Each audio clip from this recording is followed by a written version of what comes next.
Joe, I've made you and Hillary co-hosts, and so I think you probably have what you need, and I'll turn it over to you to start us up at 1 o'clock, but let me know if you need anything else.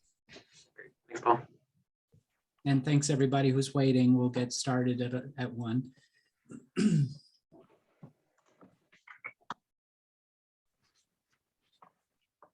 This session will be recorded today, and the recording and the PowerPoint will be available later this week.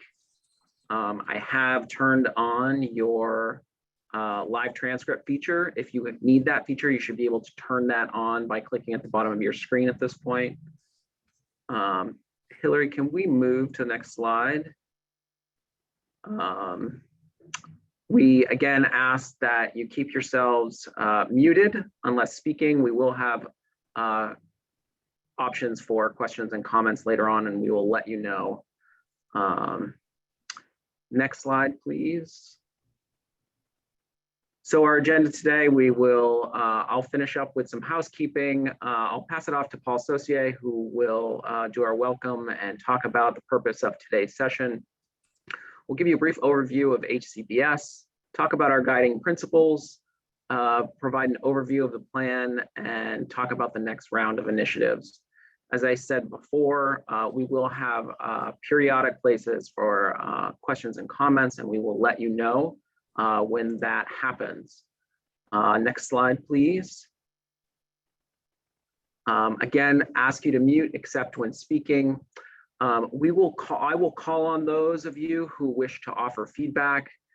Please indicate that you have feedback using the chat feature or by raising your hand. I will create a list and go on the order that I received them. Please make sure your screen name is identifiable.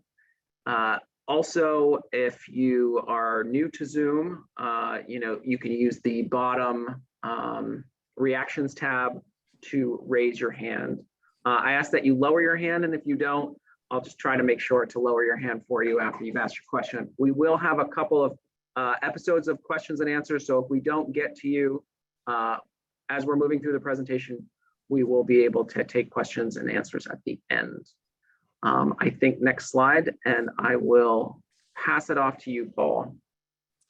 Thank you, Joe, and thank you all for being here today. We're happy to provide you with an update on our Section 9817 Home and Community-Based Services Improvement Plan. Before we get started, we have several of my colleagues on the Zoom today, and I'd like to have them each introduce themselves. I'm Paul Saucier, Director of the Office of Aging and Disability Services. Bill Monteo. Good afternoon, everybody. I'm Bill Monteo. I'm the Director of the Division of Licensing and Certification. And Sarah Squirrel. Yes, good afternoon, everyone. My name is Sarah Squirrel, Acting Director of the Office of Behavioral Health. Todd Landry. Good afternoon. I'm Todd Landry, Director of the Maine Office of Child and Family Services. And Michelle. Good afternoon, Michelle Probert, Maine Care Director. Nice to see everyone here. Did I miss anybody? All right, so as I think you all know, or you'll learn today, the Hcbs improvement plan under Section 9817 of ARPA is very broad-based in terms of its definition of Hcbs, and you can see that reflected in the number of offices that are participating in it and here today. Section 9817 offered a temporary 1-year additional 10% federal dollars on all of our qualifying Medicaid Hcbs expenditures. That is money that we otherwise would have had to spend in general fund money to provide the state match for those services. And so it creates an improvement fund for home and community-based services. This journey started last summer. We had three, I think, stakeholder calls to get input on our draft plan for how to spend this money. And that was extremely helpful. we proceeded to get conditional approval from the federal government for the plan. We were one of a handful of states that got that approval in the fall. And then we were able to proceed with the department's highest priority in that plan, which was to spend about half of it on bonuses for direct care and support workers. And that money was paid out this past winter. And we'll talk a little more about the status of that a little later in the webinar. So there was a lot of interest in this plan. Everybody was very busy, including us during the legislative session, but folks were interested in getting an update on where we are. And so that's what we're here to do today. Also, people understood that our singular focus was getting the bonus money out. And so today we'll give you a sense of what round of projects you can expect next. Okay, let's go to the next slide. So what do we mean by HCBS? I've already alluded to the fact that in the federal legislation, it's defined very broadly, which means that a lot of our community services qualify as HCBS. Traditionally, this has included the HCBS waiver programs that we have for people with intellectual disability, brain injury, aging, and physical disability. But in addition, it includes state plan services that are not in waivers, such as private duty nursing, personal care, durable medical equipment. And really importantly, it includes any services in the state plan under the rehabilitation state plan option, which is where many of our mental health and substance use disorder services are. And if you look at, or if you followed or participated in the bonus initiative, you could see there how broadly we were able to define HCBS. That initiative included all of the services under that very long list of sections of Maine care policies that you see on the screen there. Let's go to the next slide.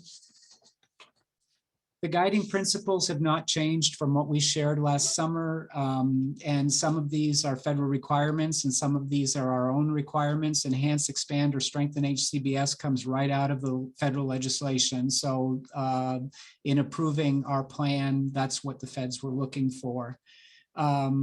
As of this moment, the CMS is giving states what was 3 years from last April, so until 3/30/24, to complete the work under this plan.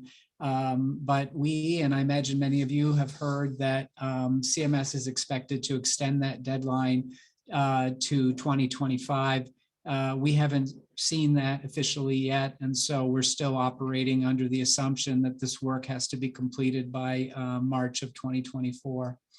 Because it's one-time money, we've set a guiding principle that the projects under this should be sustainable. So it's either an investment in infrastructure and a one-time improvement of some kind, or it is something where the path to sustainability is clear after the work is completed.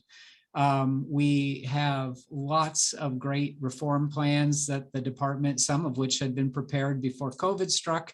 And so we at the department have been looking to align this plan with the reform plans that we already had underway.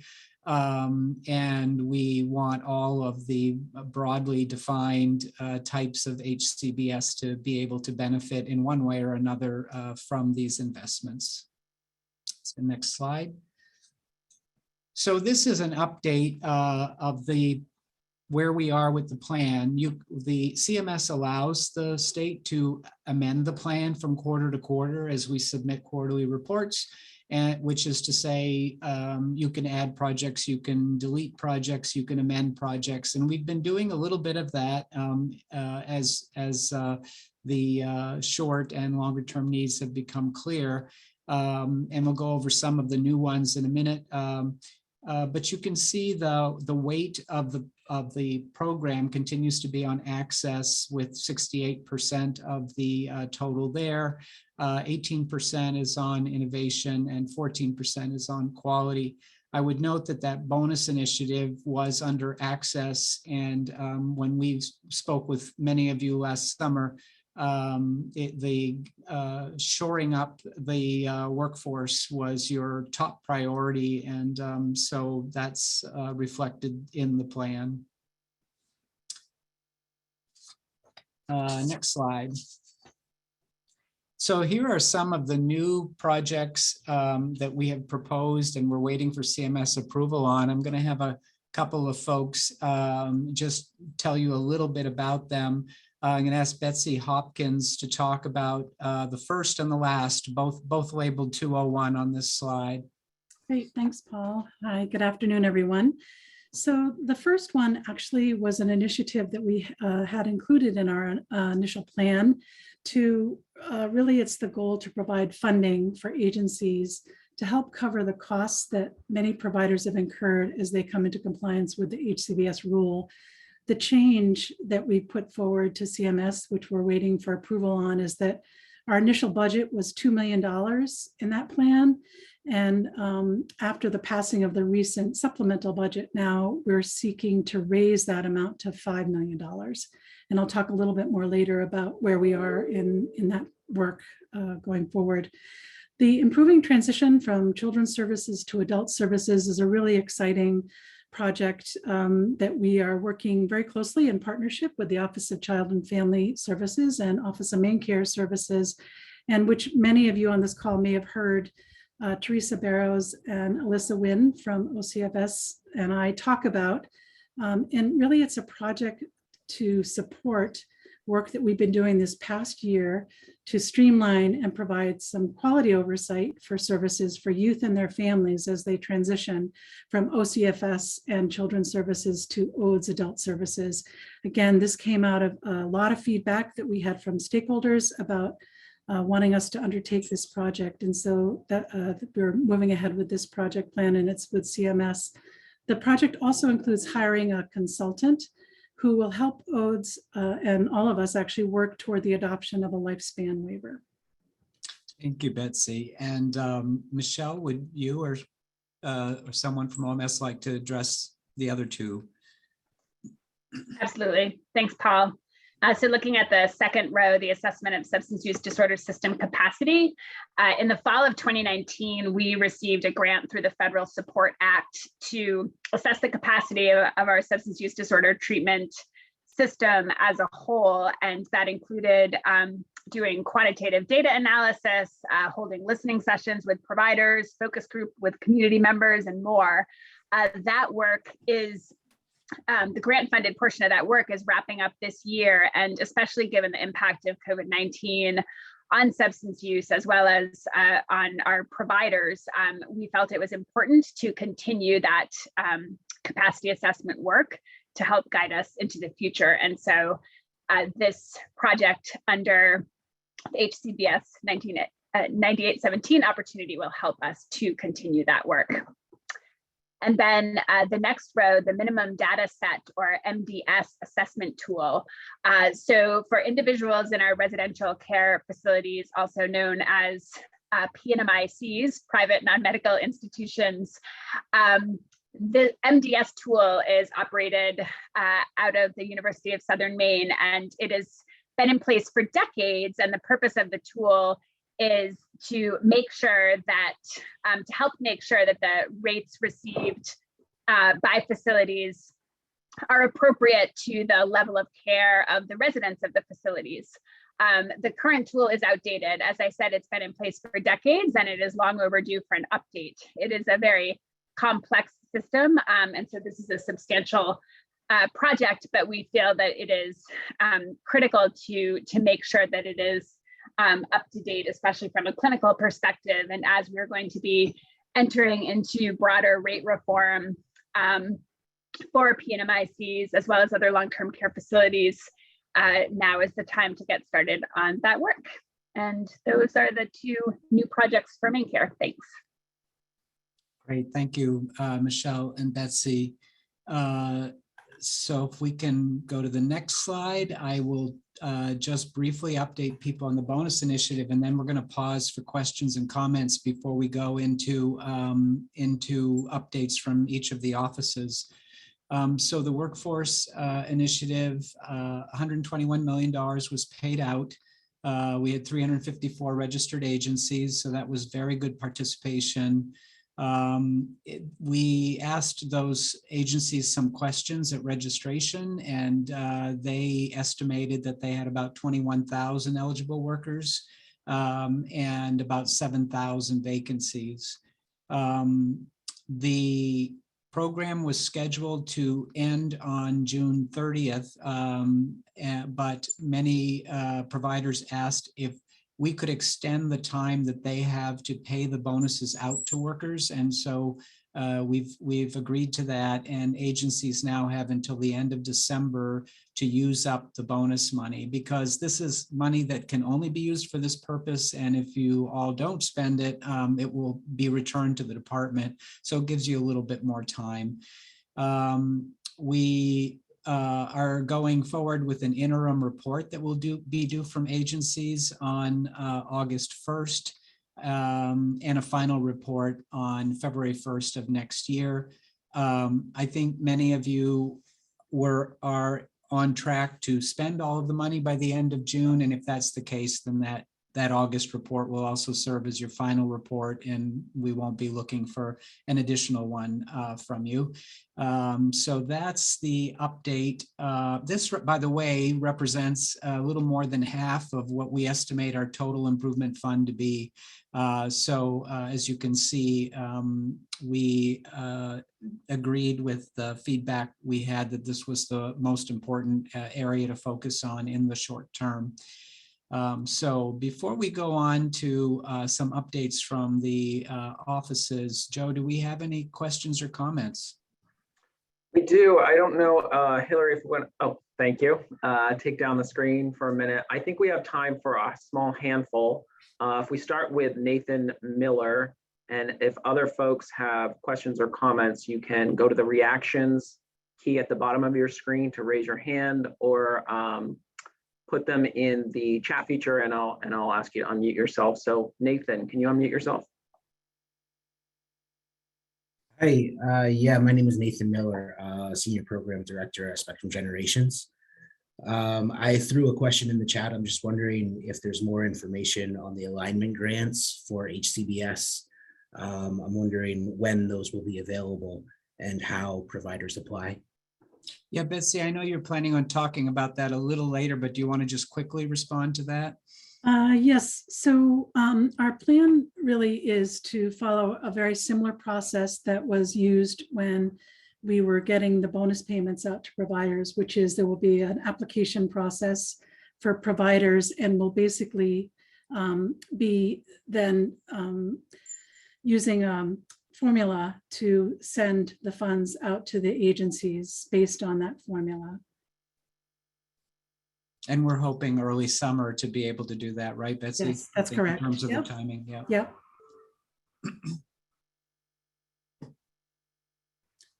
We have a question from Anne Marie. Anne Marie, will you unmute yourself?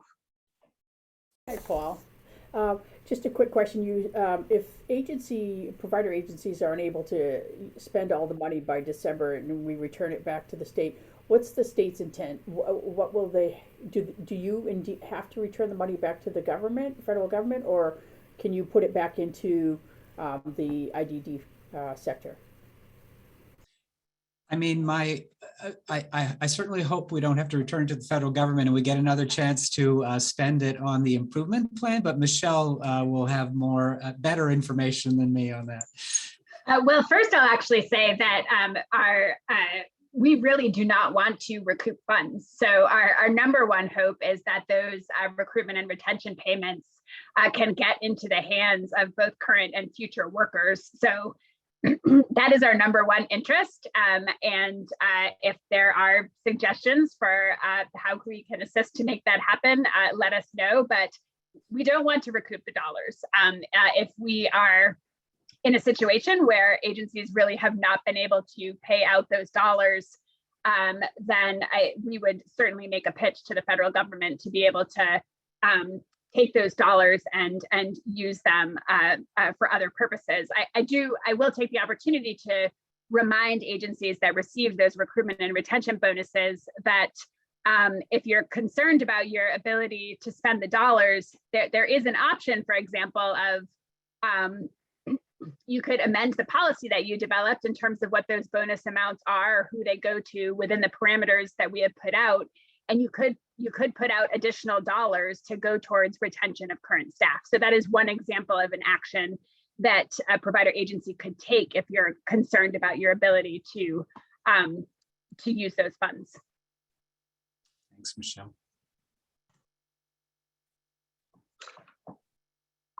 Great. We also have a question from AMK. AMK, can you unmute yourself? Sure. Hi. Thank you.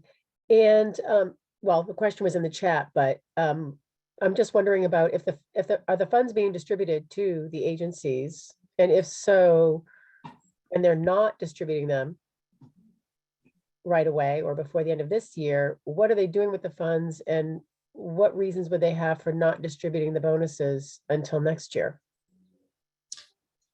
Yeah, I mean, I can just tell you a few of the discussions that we've had, and I don't know that this is representative of any of those agencies necessarily that want the extension, but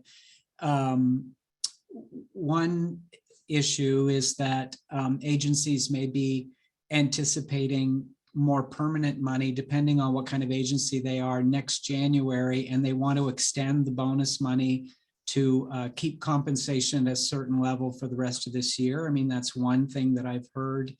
Another is they're not quite sure how successful they'll be in hiring. So they've budgeted a certain amount for new hires, but they haven't spent that money yet, but they want to keep trying over the summer before deciding to reallocate that money to their to additional retention bonuses. So I think it really depends on the agency and their circumstances, but it's not at all our impression that people are just sitting on the money and not doing anything with it. I think it's more about whatever their particular business strategy is for their agency and what makes sense.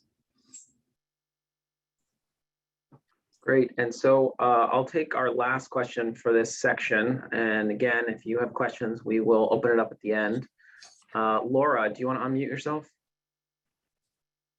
Thank you. Good afternoon. Thanks for holding the call and for providing all these valuable updates. My question was simply about the August 1st reporting that's coming up, and when providers might expect the tool to provide the report and the detail that you need.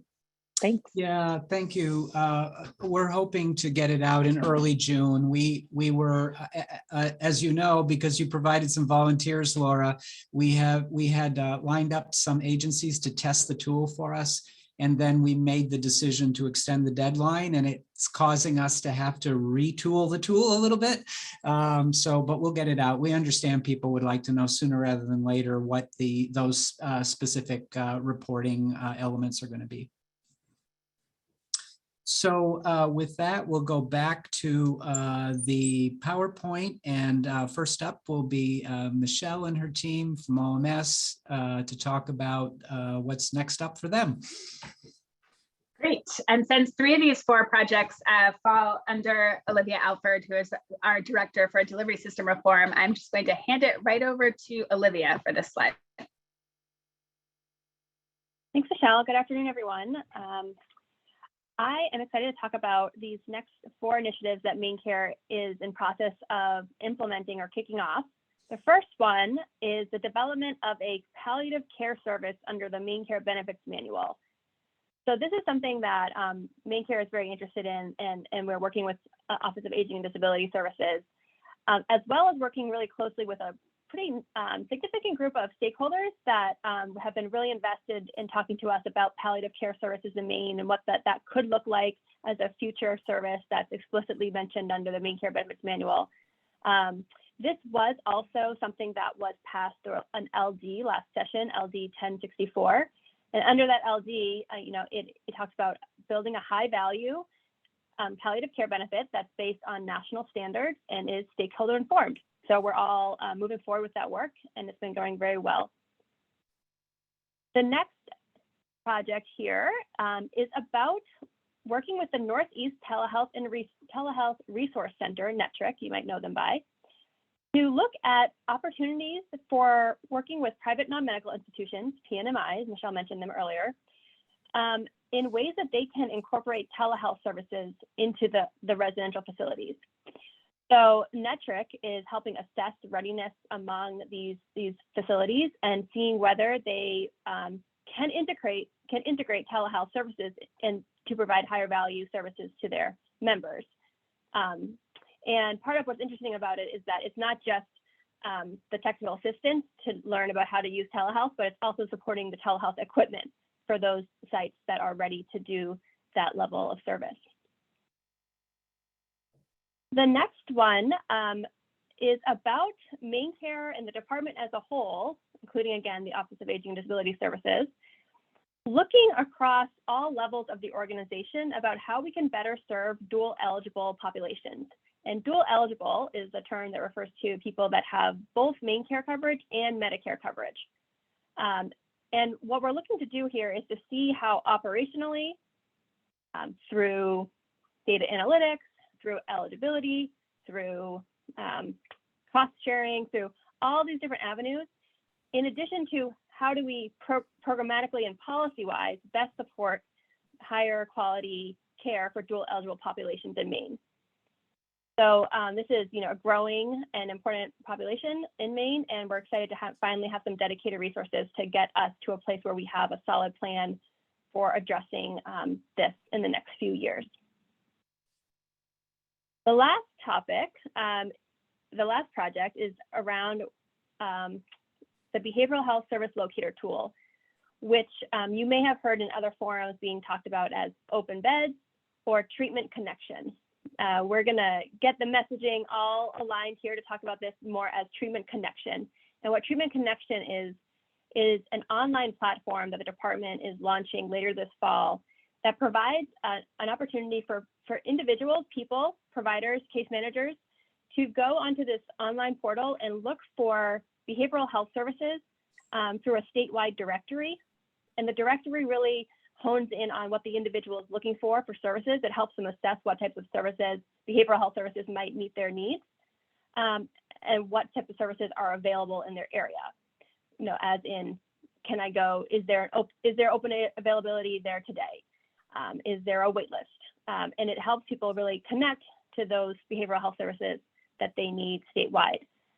For providers, you'll hear more about this, but it's also an opportunity to use a digital referral platform within the Treatment Connection Open Beds tool to connect your patients to another provider via the tool in a more streamlined function. You'll hear a lot more about this project going forward, but the funds here are supporting a broader launch of that tool involving more providers in that digital referral platform and building out some of the functionality we want to see as far as integration with other data systems. So I had the pleasure of going first in that. I don't know if that was too much information or not enough, but I will pass it back to you, Paul. That was great, Olivia. Thank you. Joe, do we have any questions before we move on?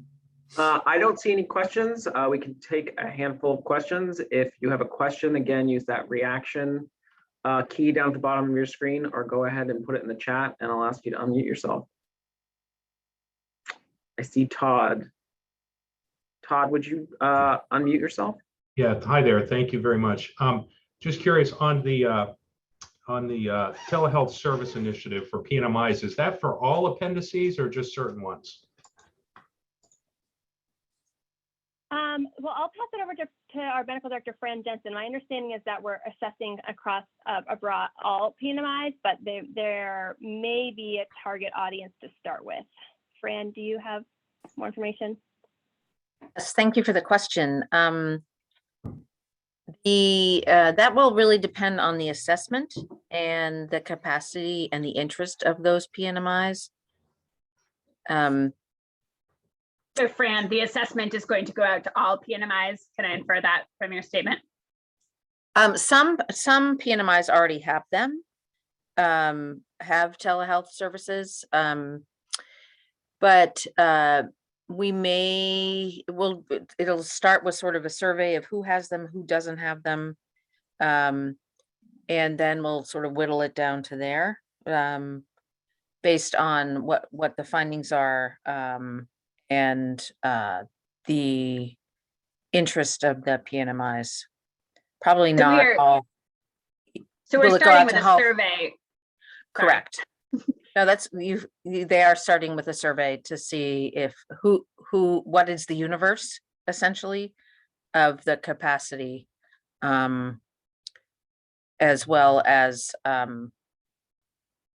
the population of folks that they serve. So all PNMIs will get a survey, and part of our intent with this survey is to really see where the need is and whether it is concentrated in certain kinds of PNMIs or if it's across the board or variable, and we'll be able to assess next steps based on that survey. Thank you. Thanks for the question, Todd. I don't see any other questions in the chat or raised hands, so we can keep moving.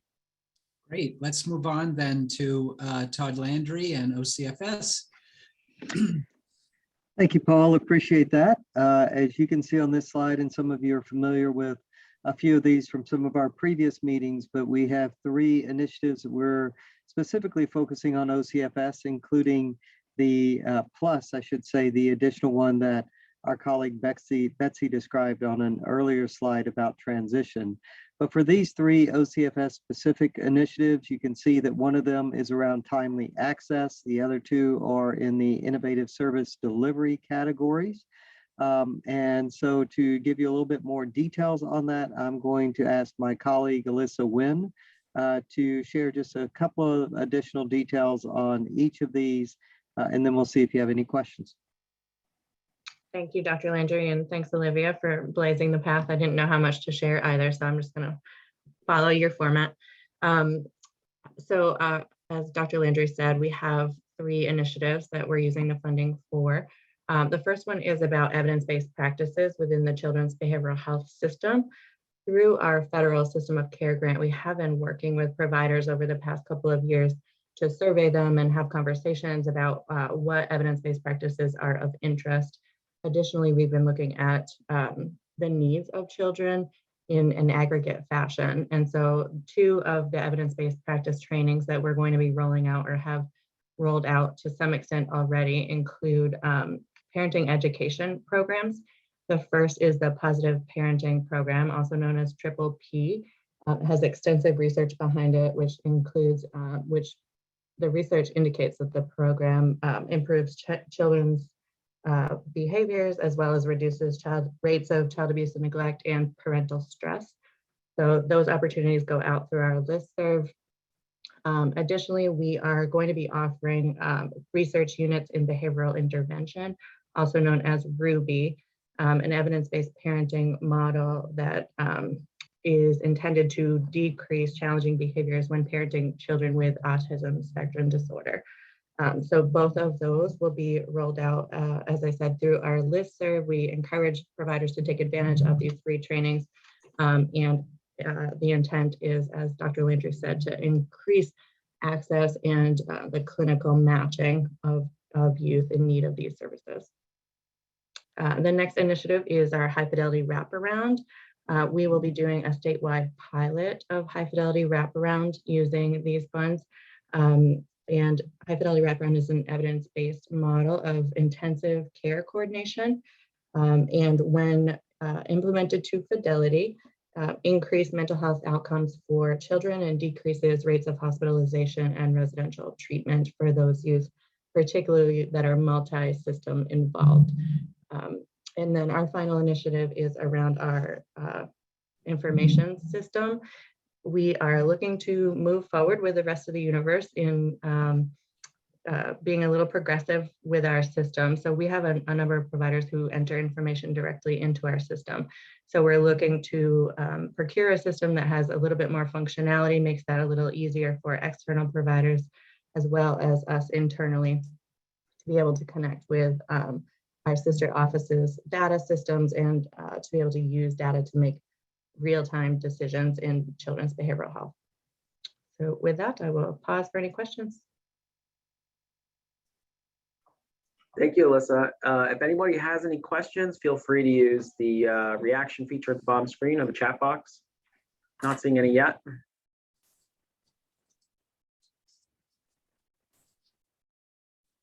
Questions or comments for OCFS?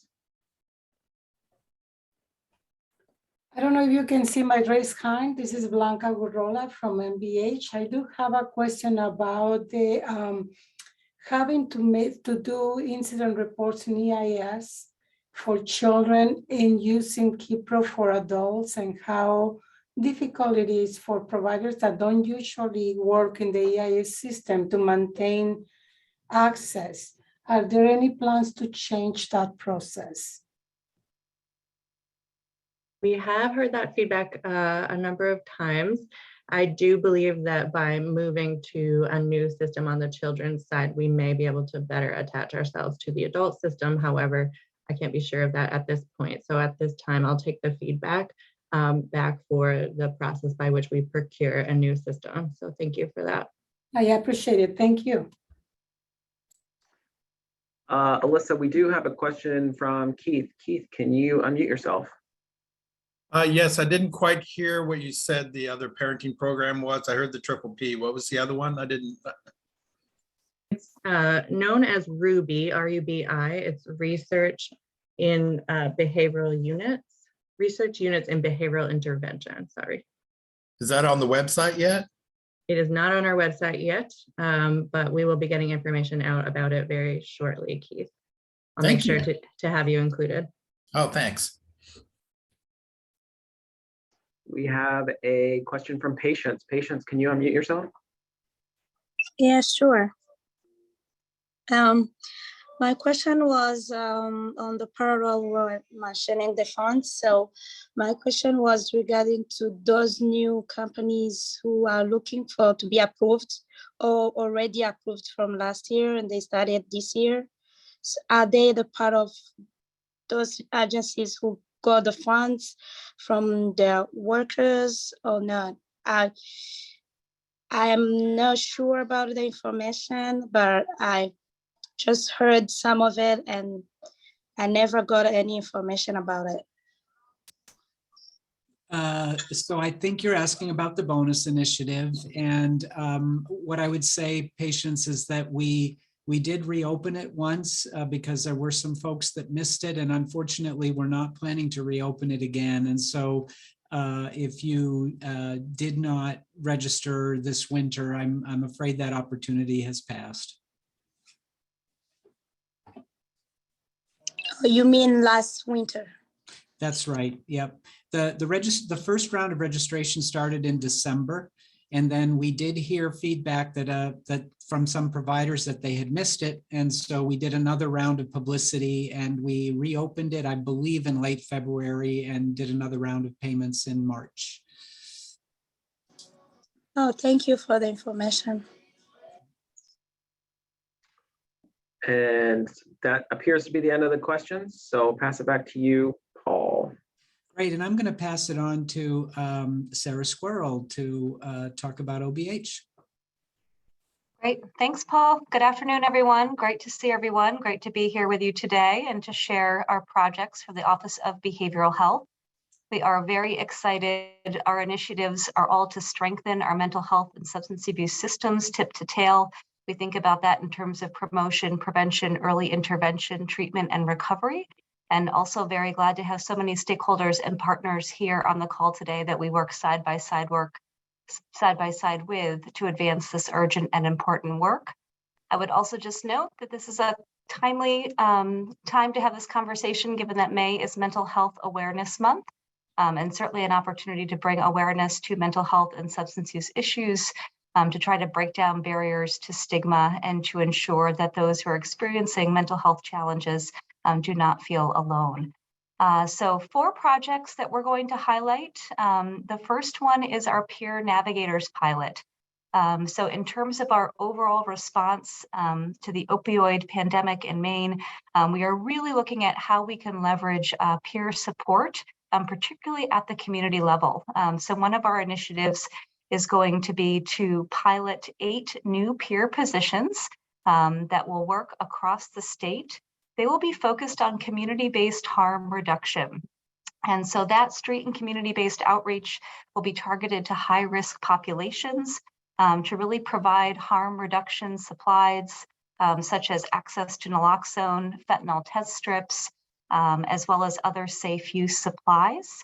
In terms of community partnerships, we will be outreaching to community partners to work with around this effort, as well as our peer navigators.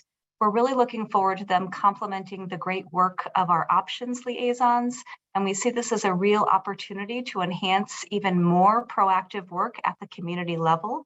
And of course, we're going to use data to inform our practice. So we will be using some of the data that we have statewide related to overdose and overdose fatalities to ensure that we are targeting these resources in the areas of greatest need across the state. The next project is related to our overall work on crisis services. So Maine, in partnership with our partners at OMS and OCFS and ODES, are really looking at our comprehensive crisis system as a whole. We are hoping to utilize some of these funds to continue to advance that work as well. How we conceptualize our crisis services continuum is that everyone has a person to call, a person to respond to, and a place to go. So very specifically, these funds are going to be utilized to enhance the capacity of our current Maine crisis line and supporting some of our marketing and promotional materials related to the rollout of 988, which we are so excited about, and further enhancing our collaboration with 911 and law enforcement. Also, in the spirit of supporting peers in our work, this will support the expansion of peer support roles to be integrated into our mobile crisis teams. That requires some work to develop appropriate curriculum, training, and certification as well. And then in terms of somewhere to go, we are also going to utilize these funds to support our current Cumberland County Crisis and Receiving Center, which we're very excited about, which provides an alternative for individuals to access crisis services related to mental health and substance use and divert individuals from needing to go to our already strained emergency departments and jail. We will, of course, have extensive stakeholder engagement around this, and some of these funds will actually be utilized to support a consumer listening project that we're also very excited about. Our third project is related to our efforts, again, to think statewide and systemically about our certified community behavioral health clinics, CCBHCs, here in the state of Maine. Again, this is a partnership with OMS, OBH, and OCFS. But CCBHCs represent an incredible opportunity for us to move our systems systemically, to integrate our mental health and substance use services, to improve access and improve accountability as well. Specifically, we will be utilizing these funds for consultation, for technical assistance, and also to ensure that consumers, youth, and family voice really informs how we move this work forward. So we're very excited that we'll be contracting with the National Council for Mental Wellbeing to help us implement some of our planning, to help us develop a roadmap for CCBHCs across the state. And additional funds will also be earmarked for those individuals with lived experience to advise on our overall planning as well. We also are excited that we have several providers, many of whom might be on this call today, that are already current grantees for our CCBHC work or have applied for funding. So again, I think Maine is really poised to move this forward. The last one that I will just note, you'll see here, we do still need to submit this project for consideration, but I thought stakeholders would be interested. This is really to continue our Strengthen Me work. So Strengthen Me is essentially the program that we put into place as a response to COVID-19, our crisis counseling grant, to ensure that Mainers have access to stress management supports, mental health supports, and resiliency resources, given the stress and strain that everyone has experienced due to the pandemic. We also know that the tail of pandemic is likely going to include increased need for mental health services and supports, and we're delighted to have the opportunity to extend this work as well. We've also really utilized this funding to support communities that have been disproportionately impacted, communities that we really want to ensure we have culturally and linguistically appropriate services and supports offered. And of course, supporting our frontline and direct care staff in terms of their health and well-being as well. So I'll just highlight some of the key components of Strengthen Me that we will be able to continue with this funding. That includes the workplace wellness supports that we have put in place, which includes trainings, individual support sessions for frontline workers, our public health media campaign, again, just to ensure that we're sharing the word about how to access services and supports and resources related to mental health and substance use. We're also quite proud of the work that we have done to stand up a team of community health workers across the state as well. They are really working in some of our more rural areas where there might be some of that need for very culturally and linguistically appropriate services and communication. That has been tremendously successful, and we look forward to that continuing. And we have many of our text lines and contact lines that are also funded through Strengthen Me, inclusive of our warm lines, the NAMI teen text line, and our Strengthen Me line, which is located at 211. So again, exciting to see this work continue, and I will pause there and see if we have any questions. So if there are any questions, feel free to use that reactions tab to raise your hand or put something in the chat box. Not seeing any questions. I do see a welcome to Director Squirrel from Keith to your new role, but no questions yet. Thank you, Keith. So glad to be here. We will take questions at the end as well. Not seeing any, I think we can move on. All right. Let's go on then to the developmental services projects, and I'll have ask Betsy to talk about these. Great, thanks, Paul. So the first one, a number of people probably are aware of because we held a listening session a couple of months ago, got some great feedback from stakeholders about how we want to proceed with this one, which is this initiative to provide ARP funds to create innovative pilot projects in alignment with HCBS goals. The grant funding, as we outlined in the listening session, will allow grant recipients to implement projects outside the current scope of Maine Care services, with the goal being upon completion of those projects that they'll comply with the HCBS rule and be eligible for continued HCBS financial support, as Paul talked about earlier. So next steps for this project will be, expect to see a formal request for application coming out from DCM. Within that RFA, you'll receive, there'll be clear guidelines about how to propose your projects, what we're looking for in that proposal. And again, that'll come out from DCM, hopefully within the next couple of weeks. The next project is, I already talked a little bit about that. I'll just say quickly, again, next steps are we're waiting for CMS approval for the increase for the funds that we've put forward on this project. We're completing the plan for the formula that we're going to use about how those funds will be distributed. As I mentioned, most likely similar process to when we distributed the bonus payments for providers. And then all providers who register for these grants will be expected to be in good standing with addressing their transition to compliance plans, which many of you have. The next one, strengthening monitoring and quality. The goal is for this project is to enhance the quality assurance of our HCBS waiver programs by adding resources to our central office, basically, and across the regions, which will amount to contracted positions throughout our system to help increase efforts to related to reportable events, working on agencies with plans of corrections as needed, streamlining the onboard process for new providers. We've heard a lot of feedback about a need for us to do that more efficiently. And then as we've outlined in our state transition plan, HCBS state transition plan, ongoing monitoring of settings rule compliance. So looking forward to this project getting underway. Currently, we've put together all of the job descriptions, and those will be submitted to a staffing agency once we have access to the FNAP funds.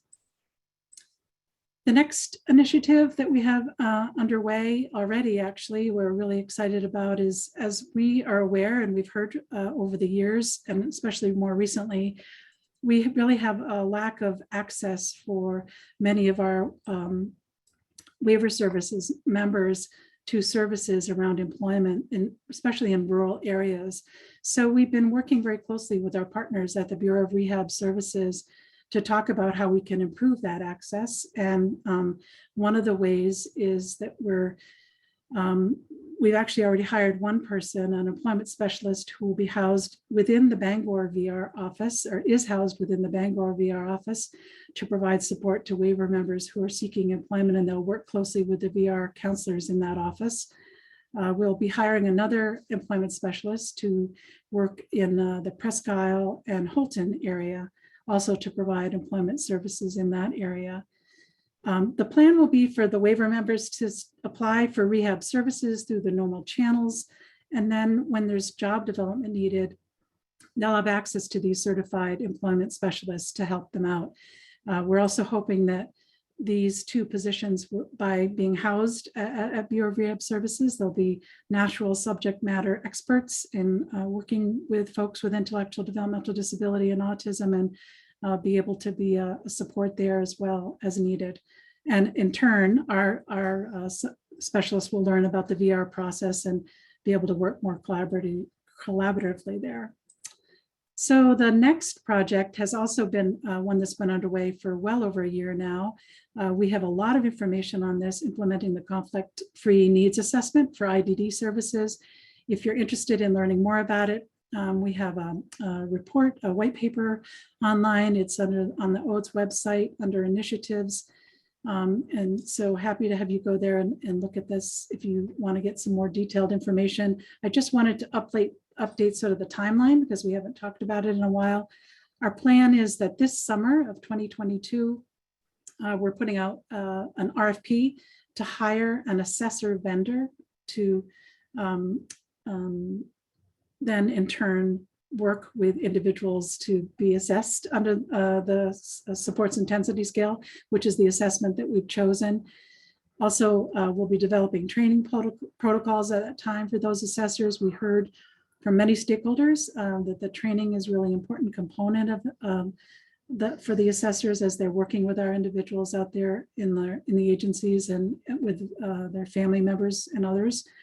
Fall of 2022, we'll hire and train, this is say interviewers, providing ongoing communication with stakeholders throughout. Winter of 2022 is when we'll plan to start the assessments. And then spring of 2023, we'll begin looking at the data that we're compiling from the assessments that we've been completing, which will help us then inform future waiver services. So that's what I have for updates. Any questions on Joe on this area before we move on to? I don't see any questions. If there's any questions, you can use the reaction key or drop them in the chat and I will call on you.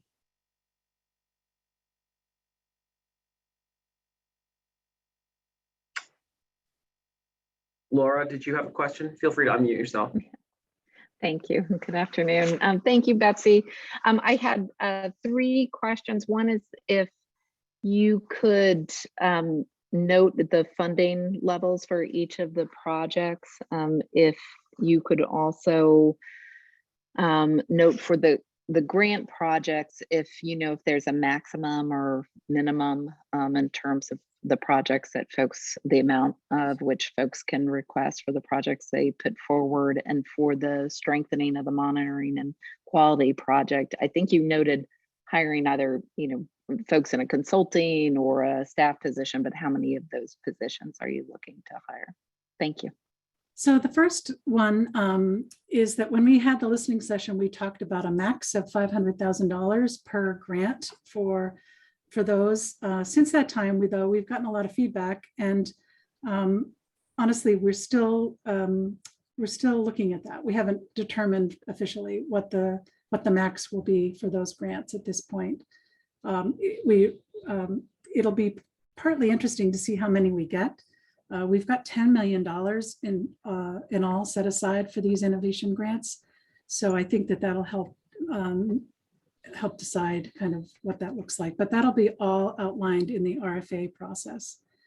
As far as the second one, we currently have 10 contract positions that we're going to be hiring, including a project manager to oversee the work. And they'll be housed within all of the areas of ODES. So employment and community support program, Hcbs monitoring ongoing, our quality assurance unit that we currently have, really trying to provide some additional resources there, as well as in our training area. So we have a lot of training to do over the course of the next couple of years. And so we're lucky that we've hired one training coordinator, and we'd like to hire somebody using those funds to provide some more specific subject matter expert support around person-centered planning, which is a huge initiative that we're undergoing right now.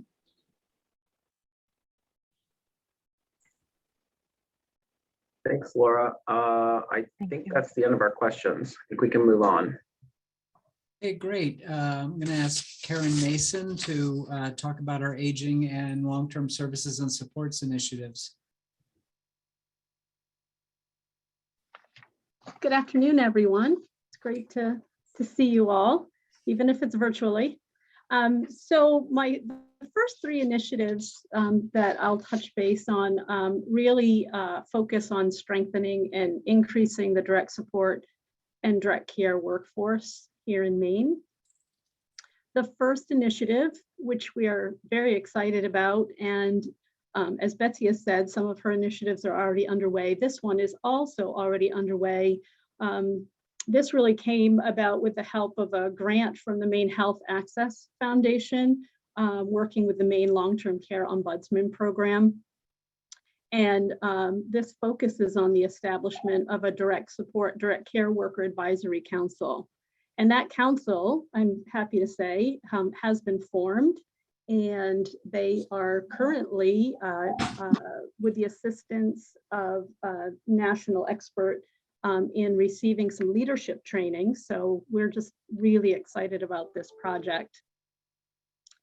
And the goal of this advisory council is really to provide a forum to advise and inform us about workforce policies, priorities, also to encourage leadership development, and also to inform us as we move forward with some of these initiatives as well. So we're very excited about this project. And some folks may know this, but just to make sure, the direct support staff are really the 13 members had to apply to become council members, and they really are across the spectrum of direct care, direct support staff in Maine. And I believe they cover all, or most of every county in the state they represent. So we're very excited about that. Next is our workforce marketing campaign. This project is, as some of you may know, really build on the current Hcbs workforce marketing campaign that's in process with the Maine Department of Labor. And what this project will do, and this funding will do, will to continue that work and help us at ODES to develop and implement a multimedia public service campaign that also promotes home and community-based direct support and direct care jobs as a career choice. And the goal is, in this marketing campaign for ODES, is really to widen the population of direct support, direct care workers to appeal to older adults, to new Mainers, and individuals with disabilities. The next initiative, again, some of you, I'm sure, have been on stakeholder calls and listening sessions. This is our curricula development, or as we know it today, our workforce portability and advancement effort. So the goal of this initiative is to build a streamlined training and certification system that creates a base or core credential that provides skills that are transferable if and when direct support or direct care staff want to work across service populations. So currently, we are looking at our personal support specialist curricula, that's the PSS, also known as PSS, our DSP curricula, direct support professionals, and also working with OBH in terms of the possibility to incorporate the MHRT1 certification. And again, what this will do is really start by creating a base curricula that provides skills that are transferable, that can move across those various service populations. As most of you are aware, we have various certifications, and we have discovered over quite a length of time at this point that there really are some base and core skill sets that cross all of those service populations. And our next initiative is our home care statutory oversight and authority analysis. Last year, as part of LD 958, the legislature had required the department to review its statutory authority over home care agencies, also known as personal care agencies. So we worked with licensing and certification, and also contracted with the Muskie School, where we hosted a couple of opportunities to hear from stakeholders, focusing on questions regarding the current oversight, the quality and input for any future considerations. And based on this review, we submitted a report to the legislature, and our preliminary findings really indicated a need for stronger statutory authority and oversight, as well as quality improvement. However, we know we needed additional analysis and engagement regarding the strategies to achieve this. So this initiative will provide the resources and the time to take the next step.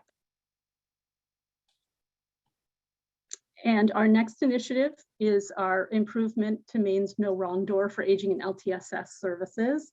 So the goal of this initiative is to develop and implement a public-facing web-based self-assessment and referral form, which allows individuals to request services and link them to available resources.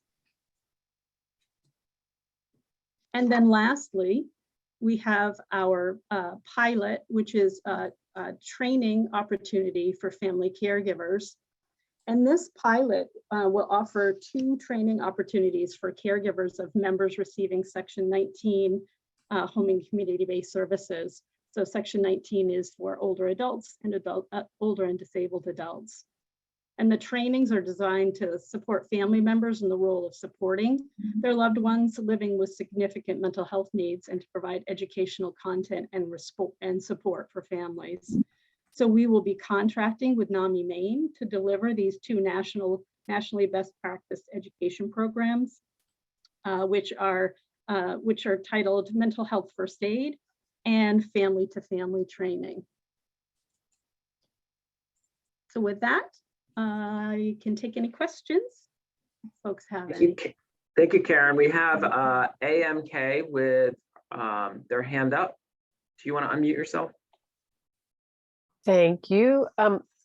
Just a couple of things I would like to put out there. I want to find out if for those people who don't qualify for Maine Care and are part of the HCBS program that there was a very long wait list for as soon as COVID started. I'm wondering if the wait list has been opened with the influx of money to the program, and that everybody's been taken off that wait list. I also,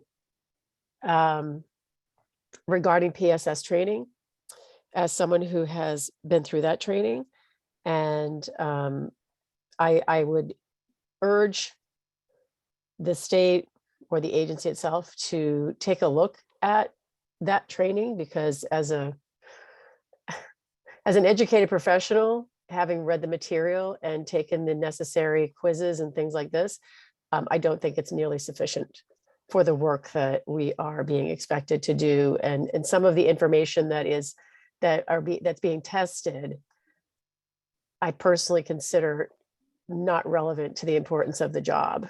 I don't know when the last time that material was actually reviewed by the state or by the agency, but I believe there's a lot lacking when it comes to what is being requested of us knowledge-wise on the PSS front. And the last thing that I would like to say is that, having gone through this whole system, is that if our state as a whole were to enable home care by a family member, instead of building obstacles to allowing a family member or a very close friend to care for somebody at home, we likely would not have 7,000 vacancies that needed to be filled at the agencies in the state, because we would have people staying at home and caring for their family members who are able to do that under circumstances that the state promotes, instead of making it incredibly difficult.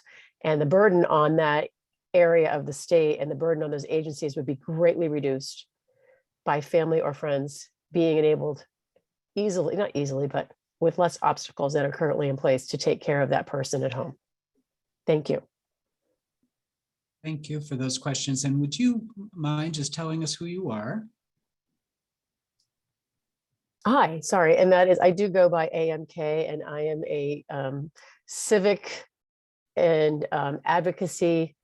I'm a caregiver advocate with caregiving.com, and I am a personal support service specialist. Great, thank you very much. You're welcome. And Karen, would you like to address AMK's questions? Sure. I think, and I'm sorry, AMK, the first question that you had, I think you were talking about the wait list for our state-funded Section 63 program. And yes, we have actually been able to, we have additional funding available so that we are going to be addressing that wait list. So we're excited about that. And your second comment was about the PSS training. And thank you for your comments. And I would invite you to send me your contact information if you're interested in participating in our stakeholder process as we're moving forward with our core curricula. We are really trying to encourage folks to join us in that effort. So I'll put my email address in the chat. We would love your ongoing input on that. And then I think your last concern about self-directed services. So we do have self-directed services in Maine, depending on which service population that you're talking about. So I could certainly send you some more detail about that, but we do have self-direction in our state-funded program and a Maine Care funded program for older adults and adults with physical disabilities. Great. Explain what that is just for a second, Karen. Oh, I'm sorry. Sorry, Jess, I didn't hear you. What might you explain what self-direction is? Oh, I'm sorry. So self-direction allows the individual to look for and secure their own staffing, and it can be a family member. So I apologize. Thank you, Karen. Thank you for the question, AMK. We have a question, and I'm sorry if I mispronounce it. Alicia? You nailed it. Good job. Yes. So similarly, a bit to AMK with regards to the DSP training, that's kind of where my focus is. So I'm curious to know might the curricula development include a multilingual training component for the increasing diversity of our workforce? Yes. Thank you. Yes, definitely. And to be provided in American Sign Language as well. Yeah. Thanks, Betsy. I was just going to come on off mute. It's gratifying to hear questions that align with what we're planning in our curriculum work. So thank you all for that. And as Karen said, if you're a trainer or a curriculum developer and you want to help, we're very likely to put together a sort of a technical assistance group of those of you who are out there doing this work as we move from high level design into the nuts and bolts of what ought to be in these curricula. So let us know if you want to roll up your sleeves and help us, that would be great.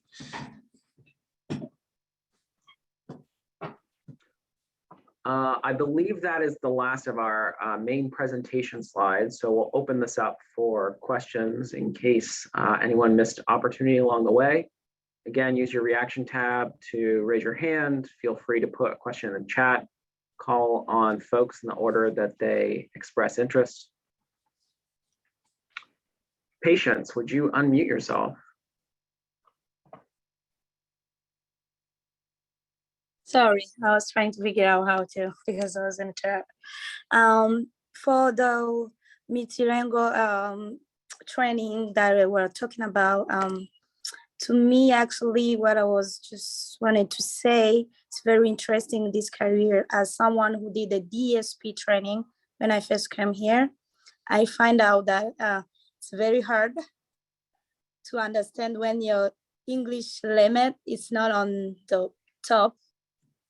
Sometimes it's better to have a translation in many language, a language that you can understand better to get exactly what you're going to do, what's your work all about.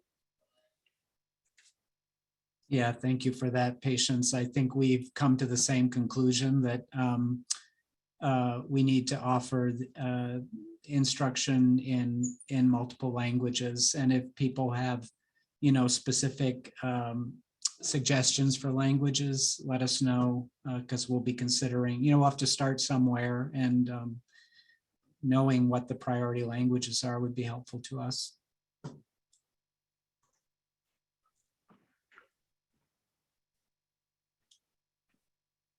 I'm seeing some suggestions for languages. Not any questions at this point, no hands up. Keep it open for a little bit.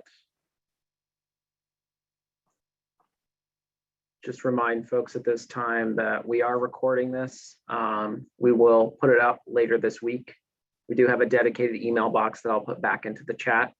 Feel free to send your comments via email if you're more comfortable doing it that way. Any of my colleagues like to add anything at this point?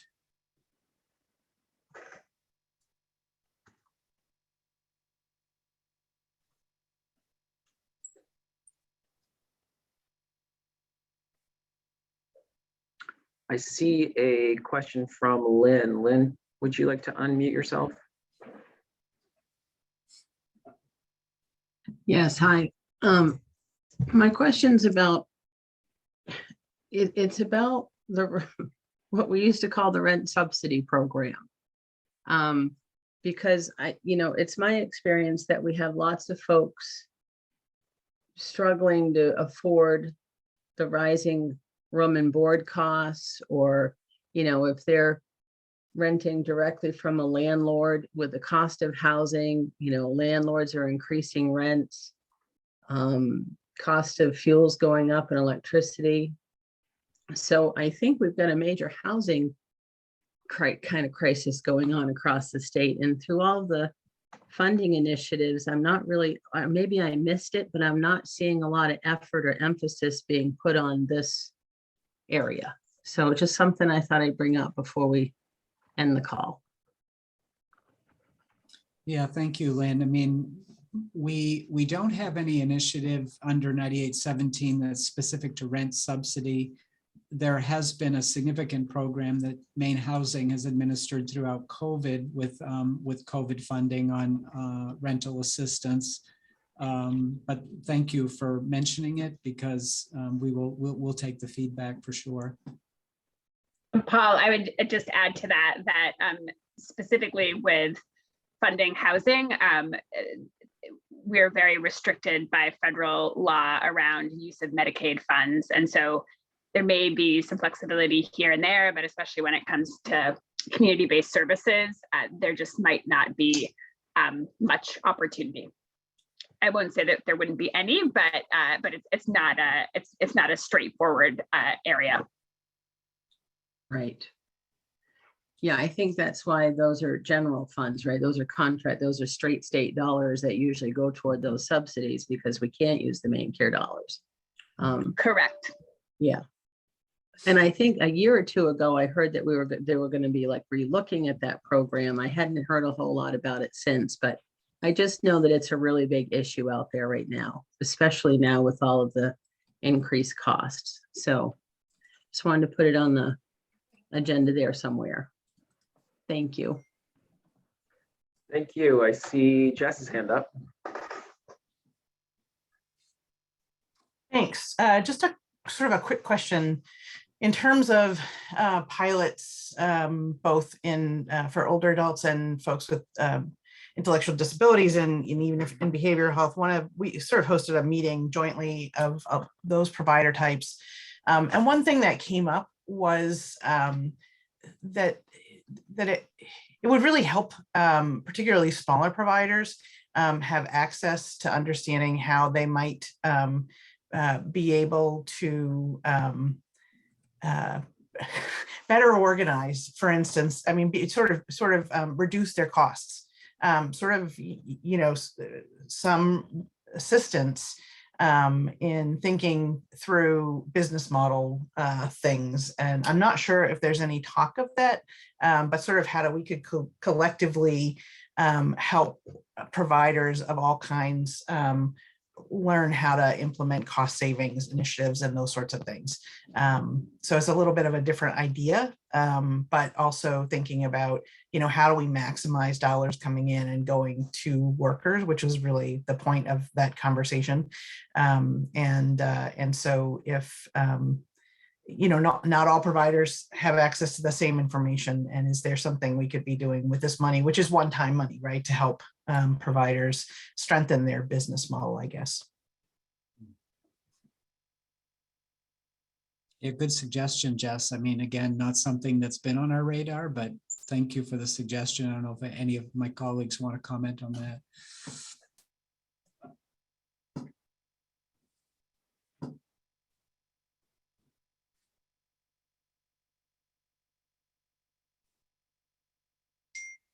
So as we wrap up here, let me just say that it's been great to have so much interest on the part of stakeholders in the HCBS improvement plan. I think we all recognize that HCBS has been battered during COVID, and we are all working hard to rebuild it and rebuild it better with these investments. So thank you for your participation to date. There is a 9817 initiatives page on the ODES website, and it's under our initiatives tab. At the moment, it has basic summary information, the plan as of March, et cetera. But in the coming weeks and months, we'll be rolling out more project-specific pages there, as will the other offices, I know. So be watching for more information. I think Joe and Hillary provided the mailbox address if you have questions in the meantime, or if you're wanting to communicate with us. And I anticipate that we will do these, well, actually, let me back up a step. As we move to project level activity, many of the projects will have stakeholder engagement associated with them that's specific to the project. And in addition to that, I would expect that we will want to do this periodically, maybe once a quarter, get together with you all. Anybody who wants the general update, let you know what's happened with the plan, changes to it, status of the project activity, and so on. So we look forward to doing more of this with you. And thank you all for being here today. Thanks, everybody. Thank you. Thank you.